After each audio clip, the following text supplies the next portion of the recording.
niwatake viongozi, wanachama na wafuasi wa vyama vya siasa tuzingatie taratibu na sheria za nchi. Uchaguzi huu uwe ni fursa ya kuimarisha zaidi umoja na demokrasia yetu ili tupate viongozi bora na walio imara.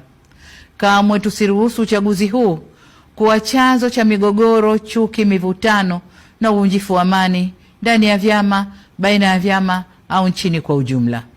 Niseme kuwa hakuna aliye juu ya sheria na wote tunatakiwa kuendesha shughuli zetu za kisiasa tukizingatia kuwa amani na usalama wa nchi ndio kipaumbele cha kwanza. Ndugu wananchi, ninapohitimisha hotuba yangu, nataka niwakumbushe kwamba wajibu wa kulinda, kutetea na kudumisha muungano ni wa kila Mtanzania. Waasisi wetu Mwalimu Nyerere na Sheikh Karume waliakisi muungano kwa kauli na matendo yao. Nasi hatuna budi kudumisha tunu hii ya taifa letu kwa kuimarisha misingi ya udugu, uzalendo, amani, mshikamano na umoja wa kitaifa. Hizo ndizo nguzo zinazoleta umadhubuti na uimara wa muungano huu.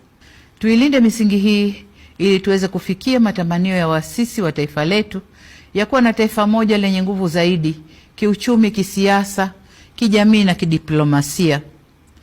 Kesho tunapofikia kilele cha maadhimisho ya miaka 61 ya muungano wetu katika mikoa na wilaya zetu zote za nchi nzima, nitumie fursa hii kukutakieni Watanzania wote maadhimisho mema ya miaka 61 ya muungano.